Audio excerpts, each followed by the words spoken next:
नमस्कार दोस्तों, स्वागत है आप सभी का स्टडी अफेयर्स में। हम बात करने वाले हैं आज राजीव दीक्षित जी के बारे में। इनका योगदान भारत देश के लिए बहुत ही बड़ा रहा है। इन्होंने बहुत से हमारे देश के बहुत से छोटे इलाकों में जा करके अपना व्याख्यान दिया है, वहाँ पे स्वदेशी को लेकर के प्रचार प्रसार किया है और ये आयुर्वेद के बहुत ही बड़े समर्थक रहे हैं।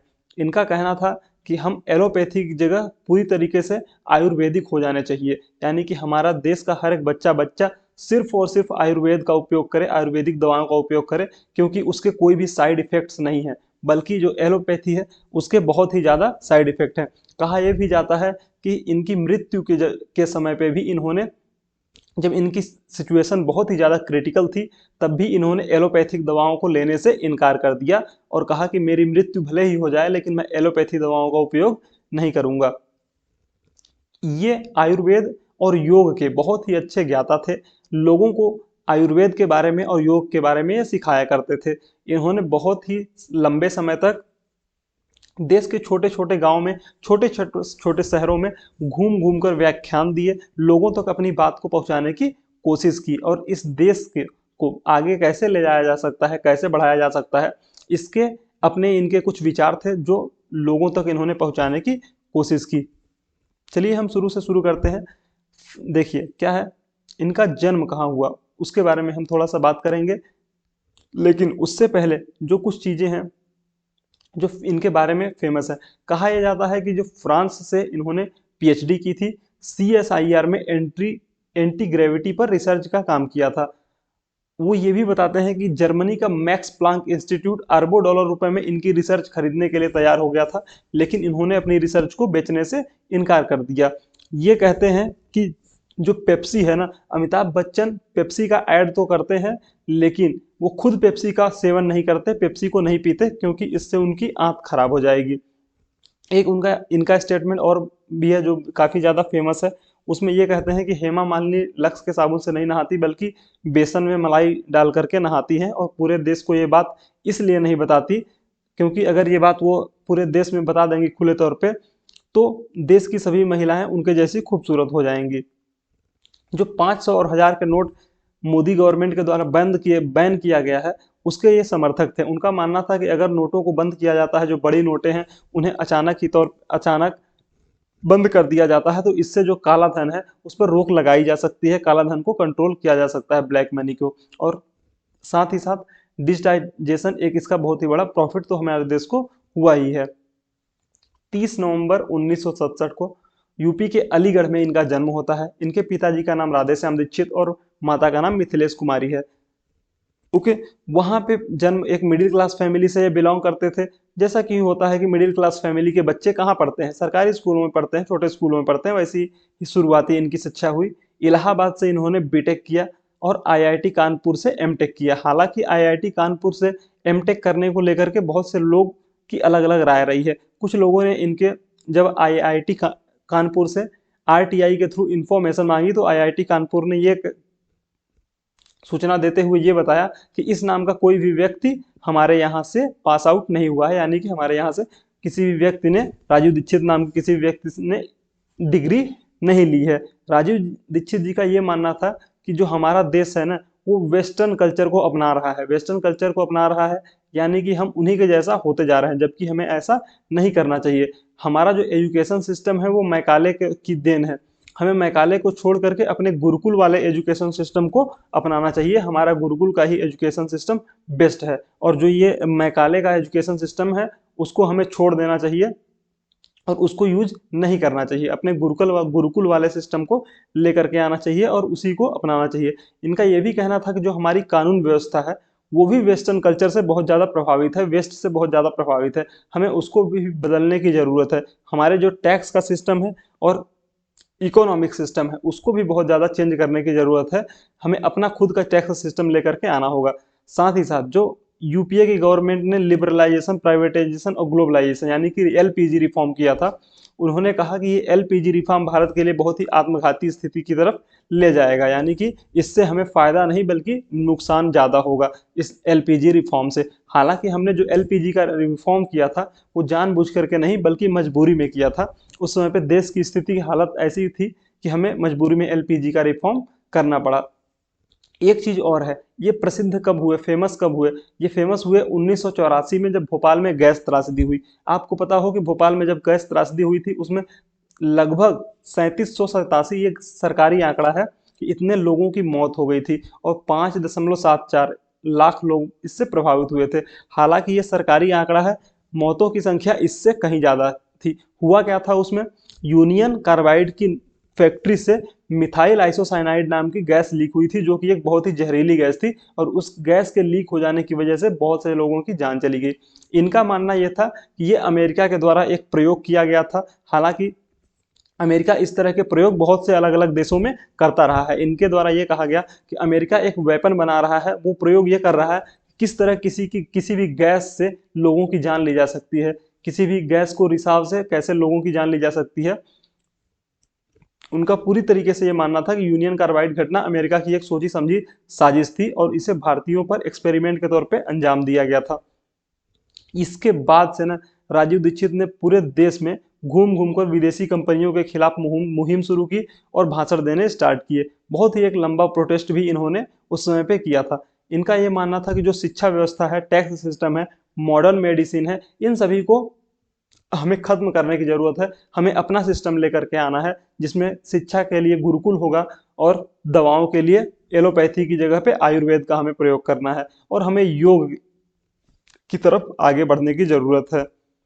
इनका यह भी कहना था कि एलोपैथी शरीर को बहुत ही ज़्यादा नुकसान पहुंचाती है, इसलिए हमें जो भी एलोपैथी की दवाएं बेचने वाली कंपनियां हैं, उन्हें देश से बाहर निकाल देना चाहिए, क्योंकि वो हमारे देश से पैसा कमा करके ले जाती हैं और विदेशों में रखती हैं। इससे हमारे देश का धन विदेश में चला जाता है और हमारा देश धीरे धीरे गरीब होता जा रहा है। देश का पैसा बाहर जाने से हमारे देश की इकोनॉमी को बहुत ही ज़्यादा नुकसान हो रहा है, ऐसा इनका कहना था। कोका कोला और पेप्सी जैसी कंपनियों के खिलाफ यह हुआ, बहुत ही ज़्यादा खिलाफ थे।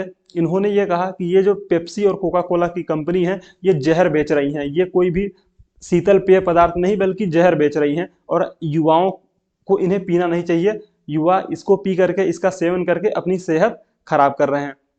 यूनिलीवर कंपनी के को लेकर के इन्होंने ये कहा कि यूनिलीवर जिस भी कंट्री में जाती है, यानी कि चाहे वो हिंदुस्तान में व्यापार करे या फिर पाकिस्तान में, वो उस देश का नाम अपनी कंपनी के नाम के आगे लगा लेती है, जैसे कि हिंदुस्तान यूनिलीवर, जिससे वो वहाँ के उस देश के लोगों को एक सिंपैथी गेन कर सके, लोगों से एक जुड़ाव को महसूस कर सके। ये उसकी स्ट्रेटजी है। ये कोका कोला, पेप्सी और कोलगेट जैसी कंपनियों के खिलाफ थे और उनके बारे में प्रचार करके ये बताया करते थे कि ये भी जो भी कंपनीज हैं, इनका प्रोडक्ट हमें प्रयोग नहीं करना चाहिए। ये अपनी सभाओं में पर्चे बकायदा पर्चे लेकर के जाया करते थे, जिसमें ये लिखा हुआ होता था कि ये कंपनी स्वदेशी है, ये कंपनी विदेशी है, इसका ये प्रोडक्ट है, इसका ये प्रोडक्ट है, लोग स्वदेशी को अपनाएं। स्वदेशी के प्रचार में इनका ये तक कहना था कि हमें गाय के गोबर से ईंधन बनाने और गोरक्षा की बात करनी चाहिए। लोगों को ये बताना चाहिए कि कैसे हम गाय को बचा सकते हैं ज़्यादा से ज़्यादा हद तक, और गाय के गोबर को ईंधन के रूप में प्रयोग करना चाहिए। ये अपने आप को गांधीवादी कहते थे और 13,000 से ज़्यादा व्याख्यान इन्होंने दिए। बताया ये भी जाता है कि 6 लाख से ज़्यादा समर्थक इनके पास थे, यानी कि 6 लाख से ज़्यादा लोग इनको फॉलो किया करते थे, इनके साथ में जुड़े हुए थे। जब 9/11 का अटैक हुआ था अमेरिका के ऊपर, उनका ये मानना था कि अमेरिका ने खुद ही वर्ल्ड ट्रेड सेंटर पे 9/11 जो हमला हुआ उसको खुद ही करवाया है, ताकि वो पूरी दुनिया में अपना जो एक अस्तित्व है, अपनी ताकत है, उसको दिखाने का मौका मिल जाए। काफ़ी हद तक और भी रिसर्चर्स ये कहते हैं कि जो 9/11 का हमला हुआ है अमेरिका पे, वो अमेरिका ने खुद ही करवाया है, ताकि वो दुनिया में अपने हथियारों की ताकत को दिखा सके और अपना अस्तित्व बना के रखे। एक सुपर पावर का जो उसका तमगा है, वो उसको स्थापित करके रख सके और अपने व्यापार को बढ़ा सके। देखिए, जब किसी भी युद्ध में हथियारों का उपयोग होता है, तभी वो हथियार बाकी की कंट्रीज को उसके बारे में पता चलता है और फिर बाकी की कंट्रीज उसको खरीदने की कोशिश करती रहती हैं। जब भी वर्ल्ड में कहीं भी युद्ध होता है, तो अमेरिका अपने हथियारों को बेचने की कोशिश करता है, ताकि लोगों को पता चल सके कि उसके हथियार कितने ज़्यादा शक्तिशाली हैं और फिर वर्ल्ड की और भी कंट्रीज उसको खरीद सकें। राजीव जी का यह भी मानना था कि जो नेस्ले कंपनी मैगी बनाती है, उसका जो प्रोडक्ट मैगी है, उसमें सुअर के मांस का रस मिलाया जाता है और इस वजह से उसका टेस्ट एक अलग प्रकार का हो जाता है और इस वजह से बहुत ज़्यादा लोगों को पसंद आता है। नेस्ले कंपनी से जब इसके बारे में बात की गई तो उसने अपने प्रोडक्ट का फॉर्मूला देने से मना कर दिया। उन्होंने कहा कि ये फॉर्मूला ही है जिसकी वजह से हमारी कंपनी का ये प्रोडक्ट यानी कि मैगी इतनी ज़्यादा बिक रही है, तो हम ये फॉर्मूला सभी को नहीं बता सकते हैं। हालांकि इसमें कितनी सच्चाई थी इसके बारे में कोई खुलासा नहीं हुआ, लेकिन अगर आप मैगी की ही बात करें तो मैगी का जो अलग टेस्ट है ना, उसमें कुछ न कुछ तो ऐसा मिलाया जाता है। बाद में रिसर्च में यह भी दावा आया कि लेड जैसी काफ़ी चीज़ें उसमें पाई गई थी, जिस मैगी के खास टेस्ट की वजह जिसमें बताया गया था। 2009 में इनकी मुलाकात बाबा रामदेव जी से होती है। बाबा रामदेव जी के साथ में ये आस्था जैसे चैनल पे और संस्कार जैसे चैनल पे साथ में मिलकर के लोगों ने स्वदेशी के प्रचार को काफ़ी तेजी से, स्वदेशी और योग के प्रचार को चालू किया था। स्वदेशी और योग को एक बहुत ही बड़े लेवल पे ये लेकर के जाने की कोशिश कर रहे थे, यानी कि ले जाने की इनकी तैयारी थी। इनका कहना यह था कि हम भारत को पूरी तरीके से स्वदेशी बनाएंगे, हम भारत को विश्व शक्ति बनाएंगे और वो सिर्फ और सिर्फ स्वदेशी के दम पे हो जाएगा।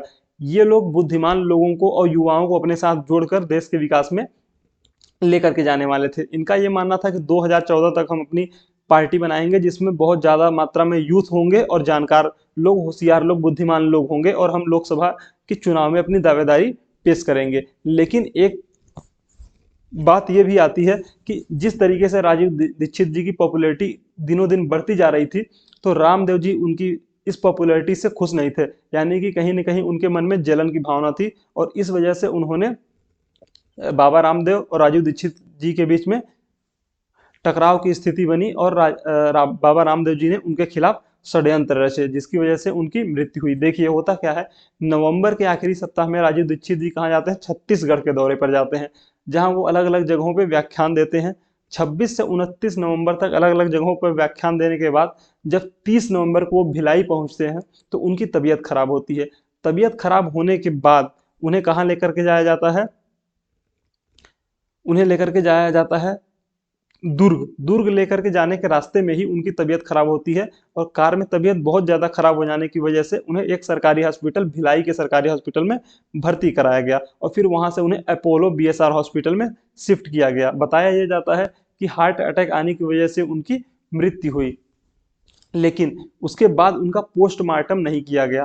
पोस्टमार्टम न किए जाने की वजह से बहुत से लोग उनके मृत्यु के ऊपर, बाबा रामदेव के ऊपर सवाल उठाते हैं। साथ ही साथ ये भी एक सवाल है कि आखिरकार बाबा रामदेव की जो पतंजलि है, पतंजलि पीठ है, वहां पर इन्हें क्यों लेकर के जाया गया, आखिरकार इनका पोस्टमार्टम क्यों नहीं कराया गया। ये सब वो सवाल हैं जो बाबा रामदेव जी से पूछे जाते हैं।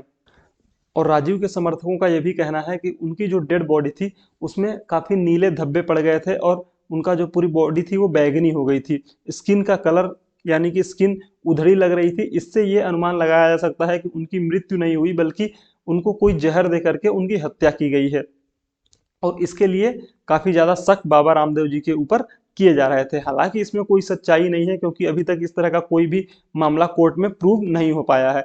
2017 में एक किताब आती है गवर्नमेंट टू टाइकून, जो कि बाबा रामदेव जी के ऊपर थी, ऊपर नहीं थी, मतलब बाबा रामदेव जी का जिक्र था इस किताब में। इस किताब में ये बताया गया था कि जो राजीव दीक्षित जी की डेथ हुई उसको लेकर के बाबा रामदेव का कहीं ना कहीं कुछ लिंक है। तो बाबा रामदेव जी ने इस किताब जो लिखी गई थी, तो किताब लिखे जिस जो राइटर थे उनके खिलाफ केस किया था और हाई कोर्ट में ये पूरा मुकदमा चला और फिर इस बुक की सेलिंग को बैन किया गया था। किसके द्वारा? कोर्ट के द्वारा। तो ये थी पूरी की पूरी जानकारी जो कि राजीव दीक्षित जी के बारे में थी, जो हम आपके लिए लेकर के आए थे। उम्मीद है आपको यह जानकारी पसंद आई होगी। Thank you so much.